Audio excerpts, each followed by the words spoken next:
शाम का वक्त है। सूरज ढल रहा है और गांव के चारों ओर का वातावरण शांत और ठंडा हो रहा है। बच्चे घर लौट रहे हैं और हवा में एक अजीब सी सरसराहट है। अचानक गांव के कुछ बच्चों को पहाड़ियों की दिशा से एक धीमी और रहस्यमयी आवाज सुनाई देती है। ये आवाज कैसी है? जंगल से आ रही है क्या? हाँ, सुनाई दे रही है, जैसे कोई हमें बुला रहा हो। चलो देखते हैं क्या हो रहा है वहाँ। बच्चे धीरे धीरे आवाज के पीछे जाने लगते हैं। तभी एक बूढ़ा व्यक्ति उन्हें रोकता है। कहाँ जा रहे हो तुम लोग? उस जंगल के पास भी मत जाना। वो जंगल वर्षों से वीरान है और वहां जाने वाले कभी वापस नहीं लौटते। उस जंगल में न जाने कितने रहस्य दफन हैं। वहां की हवा भी अभिशप्त है। याद रखना, कभी भी उस जंगल की ओर मत जाना। बच्चे डर के मारे घर की ओर लौट जाते हैं, लेकिन उनके चेहरे पर उत्सुकता के भाव साफ दिखाई देते हैं। रात का वक्त है। आर्यन, सुमित, किरण और पायल एक जगह पर इकट्ठे होते हैं। उनकी आंखों में जंगल की खोजबीन का उत्साह झलक रहा है। जो भी हो, हमें उस जंगल की सच्चाई का पता लगाना होगा। हाँ, हमें पता करना चाहिए कि बूढ़े लोग हमें वहाँ जाने से क्यों रोकते हैं। लेकिन हमें सावधानी बरतनी होगी। हो सकता है वहाँ कुछ खतरा हो। चिंता मत करो, मैं अपनी टॉर्च और कुछ खाने का सामान लाई हूँ। वे सभी अपने बैग्स में जरूरत का सामान भरते हैं। टॉर्च, खाना, पानी और कुछ रस्सियां। आर्यन अपने साथ एक नक्शा भी लाता है जिसे उसने गांव के पुरानी किताबों से निकाला था। ये नक्शा हमें जंगल के भीतर का रास्ता दिखा सकता है। इसे सही से फॉलो करना होगा। तैयार हो? चलो फिर शुरू करते हैं ये सफर। रात के अंधेरे में वे चारों चुपचाप गांव से बाहर निकलते हैं और जंगल की ओर चल पड़ते हैं। चारों दोस्त जंगल के मुख्य द्वार पर पहुंचते हैं। वहां एक पुराना लकड़ी का द्वार है जिसके ऊपर बेलें लिपटी हुई हैं। द्वार को छूते ही एक अजीब सी ठंडक उनके शरीर में दौड़ जाती है। हवा में एक अजीब सी नमी और डरावना माहौल है। ये जगह तो सच में डरावनी है। मुझे भी कुछ अजीब सा महसूस हो रहा है। शायद हमें यहाँ से वापस चलना चाहिए। नहीं, अगर हम अब वापस चले गए तो कभी भी सच्चाई का पता नहीं लगा पाएंगे।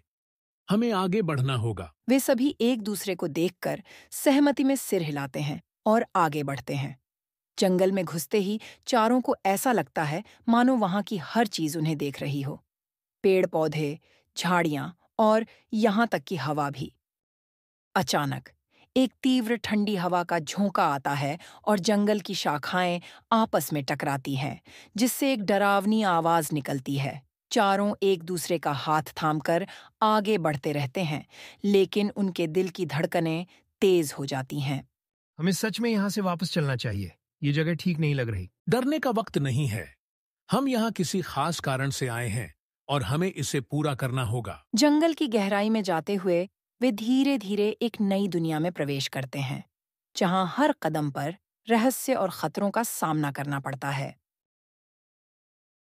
चारों दोस्त अब जंगल के गहरे हिस्से में प्रवेश कर चुके हैं। पेड़ों की छायाएं घनी होती जा रही हैं और हर तरफ एक अजीब सी खामोशी छाई हुई है। हवाएं भी अब धीमी हो गई हैं, जैसे कुछ बड़ा होने वाला हो। पत्तों की सरसराहट और शाखाओं की हलचल उन्हें बार बार पीछे मुड़कर देखने पर मजबूर कर रही हैं। मुझे सच में यहाँ कुछ अजीब महसूस हो रहा है। हमें यहाँ से वापस चलना चाहिए। आर्यन, हम इस जंगल में कहाँ जा रहे हैं? कोई निशानी या रास्ता भी नहीं दिख रहा। हमें बस इस नक्शे का पालन करना है। इसके अनुसार हमें उस झील तक पहुंचना होगा जो जंगल के बीच में है। वहां शायद हमें इस जगह की सच्चाई का पता चलेगा। जैसे जैसे वे आगे बढ़ते हैं, जंगल का माहौल और रहस्यमय होता जाता है। चारों दोस्त अब खुद को पेड़ों और झाड़ियों के बीच में घिरा हुआ पाते हैं। अचानक किसी जानवर की चीख की आवाज सुनाई देती है, जिससे वे सभी चौंक जाते हैं। कई घंटों की कठिन यात्रा के बाद चारों एक झील के किनारे पहुंचते हैं। यह झील सामान्य नहीं है। इसका पानी काला और रहस्यमय है और उसके चारों ओर सफेद धुंध फैली हुई है। झील के बीच में एक छोटा सा द्वीप है, जिस पर एक पुराना मंदिर नजर आता है। ये झील, यहाँ का पानी इतना काला क्यों है? और ये धुंध, ये तो कुछ छिपा रही है। हमें यहाँ नहीं रुकना चाहिए। ये जगह ठीक नहीं लग रही। लेकिन आर्यन की नजर मंदिर पर टिकी होती है। हमें उस मंदिर तक जाना चाहिए।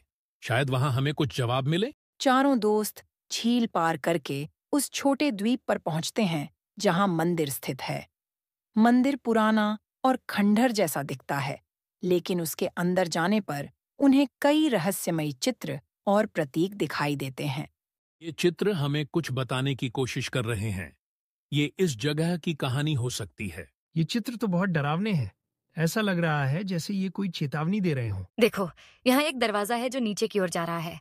शायद वहाँ कुछ हो। उत्सुकता से भरे चारों दोस्त उस दरवाजे की ओर बढ़ते हैं और उसे खोलते हैं। दरवाजा खुलते ही एक पुरानी सीढ़ी दिखाई देती है जो गहराई में जा रही है।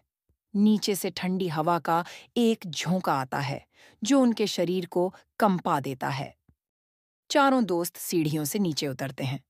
वहां अंधेरा घना होता जा रहा है और उनकी टॉर्च की रोशनी भी बहुत कम पड़ रही है।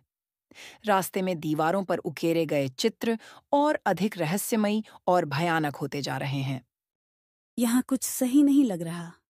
हमें वापस चलना चाहिए। अब हम इतनी दूर आ चुके हैं, हमें ये पता लगाना होगा कि यहाँ हो क्या रहा है। अचानक एक तेज आवाज गूंजती है और एक रहस्यमयी छाया उनके सामने प्रकट होती है। वे सभी डर के मारे पीछे हट जाते हैं, ये क्या है? हमें यहाँ से भागना होगा। लेकिन तभी वह छाया गायब हो जाती है और एक अजीब सी फुसफुसाहट सुनाई देती है, जैसे कोई उन्हें बुला रहा हो। सीढ़ियों के अंत में वे एक बड़े कक्ष में पहुंचते हैं। कक्ष के बीच में एक विशाल दरवाजा होता है जिस पर कई रहस्यमयी प्रतीक अंकित होते हैं। दरवाजे के ऊपर एक लिखावट होती है जिसे आर्यन पढ़ने की कोशिश करता है। यहाँ केवल वे ही प्रवेश कर सकते हैं जिनके पास सच्चाई की कुंजी है। सच्चाई की कुंजी, इसका क्या मतलब हो सकता है? अचानक दरवाजा धीरे धीरे खुलने लगता है और उनके सामने एक नई रहस्यमयी दुनिया का दृश्य प्रकट होता है।